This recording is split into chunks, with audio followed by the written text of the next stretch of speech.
Viewers welcome to my educational channel విద్యా ఉద్యోగ సమాచారానికి స్వాగతం. డైలీ జీకే అండ్ కరెంట్ అఫైర్స్లో ఇవాళ 375 వీడియోలో ఉన్నాం. ఈరోజు కూడా ఇంపార్టెంట్ కరెంట్ అఫైర్స్ 2025కి సంబంధించి మనం క్లియర్గా డిస్కస్ చేయబోతున్నాం. కొన్ని 10 బిట్స్ ఈరోజు ఈ వీడియోలో మనం డిస్కస్ చేస్తాం. ప్రతిరోజు 10 బిట్స్కి క్లియర్ ఎక్స్ప్లెనేషన్ అయితే మీకు ఇస్తున్నాను. మరి ఇలాంటి డైలీ అప్డేట్స్ కోసం ఛానల్ని సబ్స్క్రైబ్ చేయండి, వీడియోను లైక్ చేయండి.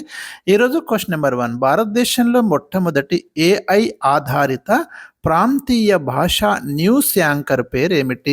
ఆర్టిఫిషియల్ ఇంటెలిజెన్స్ ఆధారంతో వార్తలు చదువుతున్నటువంటి ప్రాంతీయ భాషా న్యూస్ యాంకర్ ఒక స్టేట్ అయితే ఇంట్రడ్యూస్ చేసింది మనకి. మరి తొలి regional language news anchor AI ఆధారిత. సో ఆ పేరు ఏమిటి, ఆ యాంకర్ పేరు ఏమిటి అనేది ఇక్కడ క్వశ్చన్ వెరీ ఇంపార్టెంట్ అండి.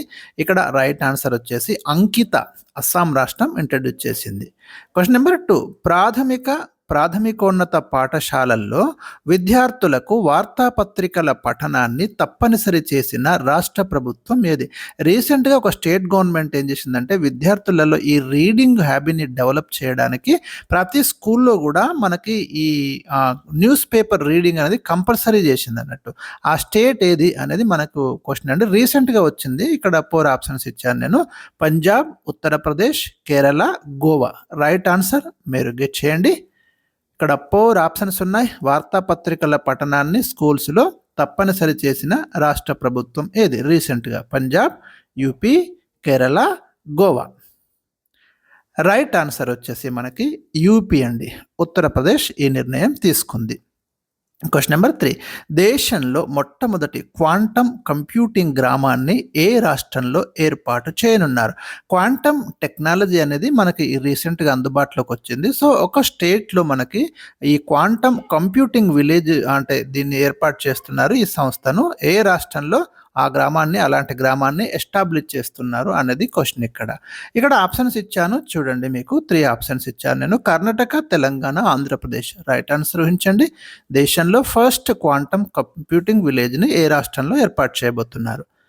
రైట్ ఆన్సర్ వచ్చేసి రీసెంట్గా ఆంధ్రప్రదేశ్ మరి ఈ నిర్ణయం తీసుకుంది. ఆంధ్రప్రదేశ్ రాజధాని అమరావతిలో దీన్ని ఏర్పాటు చేయబోతున్నారు. క్వశ్చన్ నెంబర్ 4, 2025లో జిఐ ట్యాగ్ పొందిన తుంగ్ బుక్ అనే వాద్య పరికరం ఏ రాష్ట్రానికి చెందింది? ఒక మ్యూజికల్ ఇన్స్ట్రుమెంట్ అండి తుంగ్ బుక్ అనేది. ఇది మనకు 2025లో జియోగ్రాఫికల్ ఇండికేషన్ ట్యాగ్ వచ్చింది. మీకు తెలుసు జిఐ ట్యాగ్ అనేది మనకు ఇండియాలో అనేక రకాలైనటువంటి వస్తువులు కానివ్వండి, పంటలు కానివ్వండి, ఒక పర్టికులర్ ప్లేస్కి సంబంధించి అక్కడ ఉండేటటువంటి ఉత్పత్తులకు ఈ జియోగ్రాఫికల్ ఇండికేషన్ ట్యాగ్ అనేది ఇవ్వబడుతుంది. సో మరి మనకు 2025లో చాలా వాటికి వచ్చింది. అందులో ఈ తుంగ్ బుక్ అనే ఒక మ్యూజికల్ ఇన్స్ట్రుమెంట్ కూడా ఇచ్చిండ్రు. సో అది ఏ రాష్ట్రానికి చెందింది? ఇక్కడ ఆప్షన్స్ ఉన్నాయి చూడండి మీరు: మిజోరాం, మణిపూర్, గుజరాత్, సిక్కిం. తుంగ్ బుక్ అనే musical instrument belongs to which state? Right answer వచ్చేసి ఇక్కడ మనకి సిక్కిం అండి. సిక్కింలో లెప్షా తెగ వాళ్ళు ఉపయోగించే ఒక వాయిద్యాలైన తుంగుబుక్తో పాటు ఇంకొక వాద్య పరికరానికి కూడా వచ్చింది, ఫుమ్తోంగ్ పులిట్ ఇంకొక వాద్య పరికరం. ఈ రెండింటికి కూడా మనకు జియోగ్రాఫికల్ ఇండికేషన్ ట్యాగ్స్ అయితే మంజూరు చేయడం అనేది జరిగింది.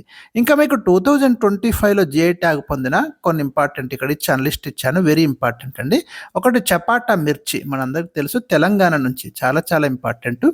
ఓజోపెని పానీయం అని ఒక డ్రింక్ అండి, గోవా న్యాచురల్ డ్రింక్, గోవా సంబంధించి దానికి జిఐ ట్యాగ్ వచ్చింది. అమల్ సాద్ అనే ఒక సపోటా రకం పండ్లు, ఇవి స్వీట్, చాలా గుజరాత్లో మనకు దొరుకుతాయి. సో దానికి వచ్చింది. కేర్ సాంగ్రీ కాయలు అని రాజస్థాన్లో లభిస్తాయి, రుచికరమైన కాయలు, వీటికి జిఐ ట్యాగ్ వచ్చింది. మ్యాండరిన్ ఆరెంజ్, మనం కమలాఫలం అంటాం కదా, పశ్చిమ బెంగాల్ అక్కడ డార్జిలింగ్ ఏరియా, సో దానికి జిఐ ట్యాగ్ వచ్చింది. తూయమల్లి రైస్, ఇవి తమిళనాడులో పండిస్తారు, వీటికి జిఐ ట్యాగ్ వచ్చింది. పొందూరు ఖాదీ వస్త్రాలు, మొన్న కూడా ఇచ్చిన వీడియోలో మీకు ఏపీకి చెందినవి, ఇక్కడ జిఐ ట్యాగ్ వచ్చింది. ఎరీ సిల్క్, దీన్నే మనం అహింసా సిల్క్ అంటాము. మేఘాలయ, ఇట్లాంటివి చాలా చాలా ఇంపార్టెంట్, ఖచ్చితంగా టేబుల్ గుర్తుంచుకోండి. మేఘాలయ స్టేట్కి సంబంధించి దానికి వచ్చింది. కాశీ హ్యాండ్లూమ్, కాశీ తెగ అంటే మనకు మేఘాలయలో ఉంటుందండి, అక్కడి హ్యాండ్లూమ్ ప్రొడక్ట్స్కి వచ్చింది. డావ్ బ్లేడ్ అంటే ఒక రకమైన కత్తి, ఇది సాంప్రదాయ కత్తి, చాలా ఏళ్ళ నుంచి అక్కడ అరుణాచల్ ప్రదేశ్లో మనకి దాన్ని ఒక పవిత్రంగా చూస్తుంటారు. ఆ డావ్ బ్లేడ్కి వచ్చింది. బరేవా మెటల్ ఆర్ట్ అని మధ్యప్రదేశ్ మెటల్ క్రాఫ్ట్ ఉంటుంది కదా, దానికి వచ్చింది. బెనారసి తబలా, ఇది కూడా వాయిద్య పరికరం, యూపీ, దీనికి వచ్చింది. సో ఇవి మనకు 2025లో కొన్ని ముఖ్యమైనవి. క్వశ్చన్ నెంబర్ 5, 2025 సంవత్సరానికి టైమ్స్ పత్రిక సిఈఓ ఆఫ్ ద ఇయర్గా ఎవరిని ప్రకటించింది?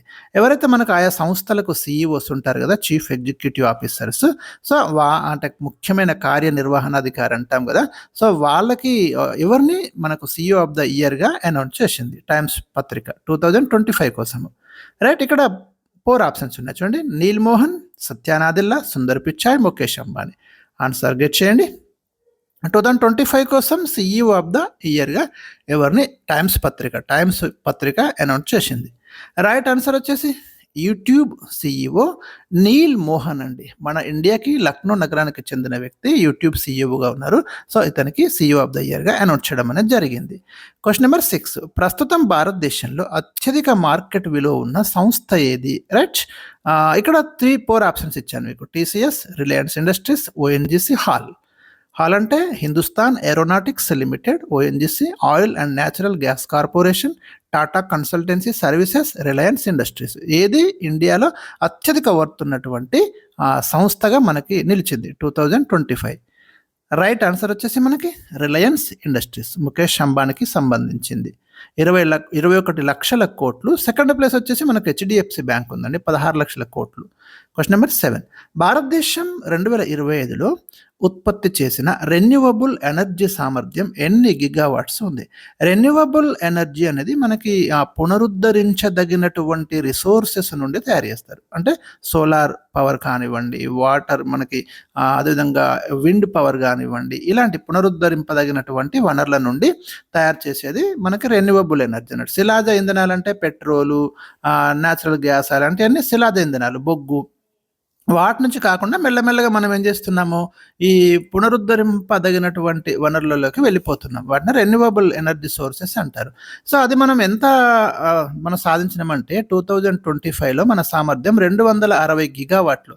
ఇందులో మ్యాక్సిమం ఏది ఆక్రమిస్తుంది అంటాడు, సౌర విద్యుత్, సోలార్ పవర్ వాట్ అనే 132 గిగావాట్స్ ఉంది. మిగతా రిమైనింగ్ కానీ ఇంకా విండ్ పవర్ అట్లాంటివి ఉంటాయి అన్నట్టు. క్వశ్చన్ నెంబర్ 8, ప్రస్తుతం ప్రపంచంలోని జనాభా సుమారు ఎన్ని కోట్లు ఉంది? రీసెంట్గా వచ్చినటువంటి డేటా ప్రకారం వరల్డ్ పాపులేషన్ వచ్చేసి మనకు 826 కోట్లకైతే చేరుకుంది. ఇందులో భారత జనాభానే 146 కోట్లు ఉంది, గమనించండి.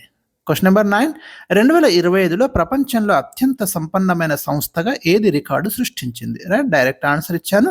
ఎన్విడియా అండి, అమెరికా టెక్ దిగ్గజ సంస్థ ఇది ఎన్విడియా. మరి ప్రపంచంలోనే అత్యంత విలువైనటువంటి సంపన్నమైనటువంటి సంస్థగా ఇది రికార్డు సృష్టించింది. ఈ సంస్థ ప్రస్తుతం సూపర్ కంప్యూటర్ల తయారీకి, డేటా సెంటర్లకి అవసరమైన ఏఐ చిప్స్ తయారు చేస్తుంది. దీని సంపద 340 లక్షల కోట్లు. లాస్ట్ క్వశ్చన్, ఇవాళ 2025 సంవత్సరంలో టాప్ రిచెస్ట్ ఇండియన్ యాక్టర్గా నిలిచింది ఎవరు? అత్యంత ధనవంతుడైన నటుడు, కథానాయకుడు ఎవరు సినిమాలకు సంబంధించి? రైట్ ఆన్సర్ వచ్చేసి డైరెక్ట్ ఆన్సర్ ఇచ్చాను, Shahrukh Khan is the correct answer అండి.